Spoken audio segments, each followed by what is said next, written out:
Hey, this is Jamie back again with another video, and I'm just really happy to be uploading this video because it's been 2 weeks. And for the video that I'm doing today, it's obviously something very close to my heart. I would say that I'm part of the community.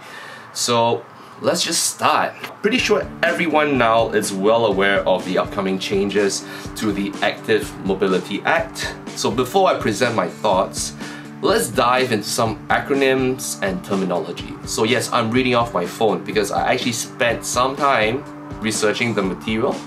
So yes, I will be reading off the phone, so do bear with me. Let's begin with the first acronym, AMA.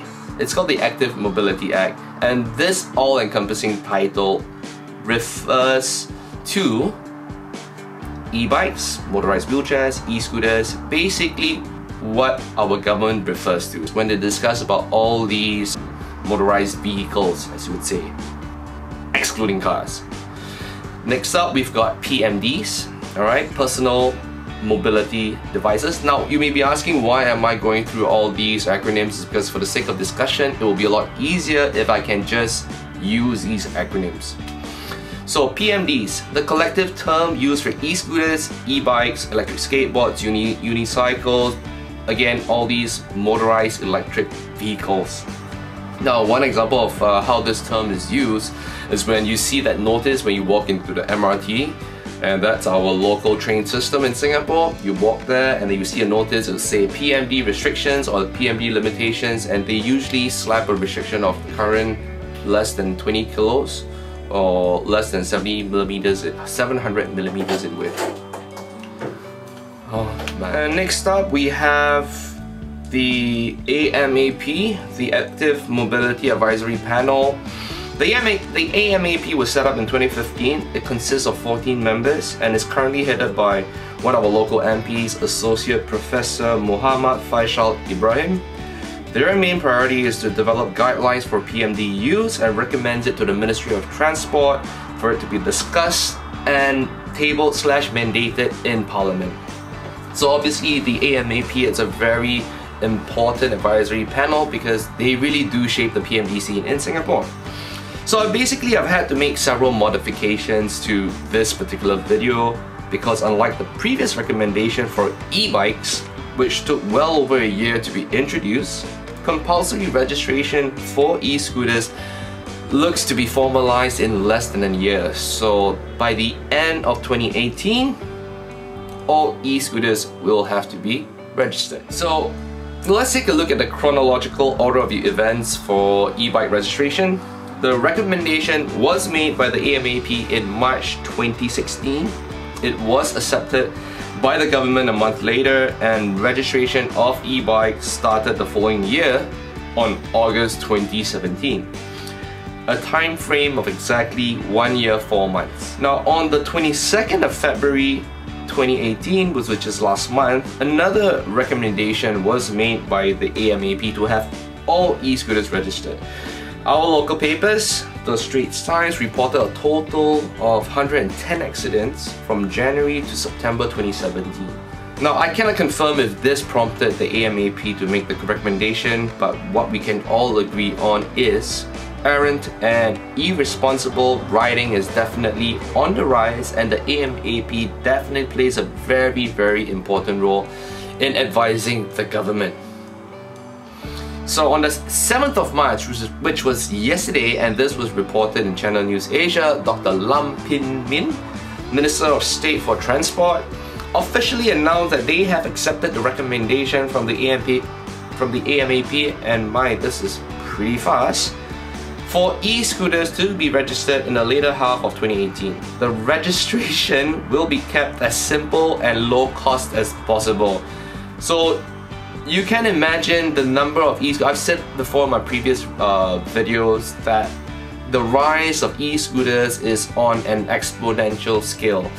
We already have e-scooter sharing platforms that is quite popular all over Singapore. So definitely this whole registration process must be kept as low cost as possible because it makes sense. I pay my taxes. I wouldn't even want the government to spend additional money on a process as cumbersome as this. Now, what I actually think could happen is that the registration of e-scooters could be a voluntary basis. They will have a website where the LTA will give or send out an announcement, you know, via social media to inform all e-scooter riders register online their names as well as the e-scooter that they have, and then you proceed to either download a tag or some kind of a sticker and you're done. And they would tell you exactly where to put the sticker, and the registration process will be over in less than, I would say maybe less than 5 minutes. And of course they would give you a time frame, just like filing your taxes. If you don't file your taxes, if you don't register yourself on the website by a certain time frame, you will then be issued a fine. So I think that may potentially happen, and I think it makes the most sense because it is the cheapest and the most simplistic way to carry out the e-scooter registrations. So while many of you are out there crying foul, here are some of my thoughts on the situation. Number one, accountability, especially in the form of traceability of rider when an accident happens. Number two, statistics. I think in order to further fine-tune the system, most accidents actually go unreported. And I strongly believe that the government needs to start compiling and collecting numbers, you know, to further fine-tune the system.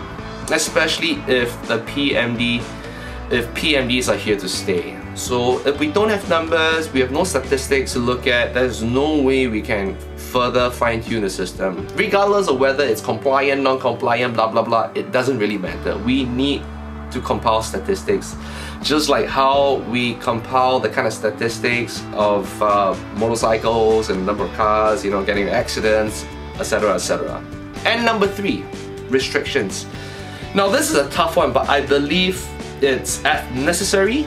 While many believe these reckless riders to be young, I have seen some really young riders, some even as young as 12, 10, they ride duotrons, and they ride extremely carefully. So when I say restrictions, and only with registration implemented, can we shut down these irresponsible riders by then restricting them from using a PMD? What will the registration entail? So apparently hoverboards, unicycles, electric skateboards will be spared from the compulsory registration. Quote unquote, identification stickers to be prominently pasted on their devices. What comes to mind? And it's probably food for thought. Plausible locations will include the deck, maybe the stem, could be the handlebar, and if prominence is key, registered users may even be given a vest, or you may have to go buy a vest. And if I have to buy a vest, it'll probably look like this one right here. Why not? Because I have no idea where else I can paste these stickers. Where do you think? Let's talk about it. Drop me a comment below. So anyway, let me spend some time talking about so-called black sheep. You know, I see it all the time on the forums, and it's been a subject of much debate, this particular term, black sheep. So let me objectively highlight several factors. I have ridden, and I still own the stealth electric bomber. A gene is a sequence of DNA or RNA. Okay, that was my Alexa going off for no reason at all. It's damn scary. I'm gonna turn it off, by the way. I couldn't find any linked video skills that can find... Alexa is quite scary. Anyway, so I have ridden and I still own the stealth electric bomber, arguably the fastest e-bike in the world for a good 5 years before the laws kicked in. I've owned all versions of the Duotron, and my Ultra have clocked more than 5,000 kilometers. Now, question is this: am I considered a black sheep? Am I considered a black sheep? Am I considered a black sheep? You guys decide. So if the answer is no, and I think it's no, let me continue. So from here on out, this is my definition of black sheeps. They are regarded as PMD users who have zero respect for the safety of others, period.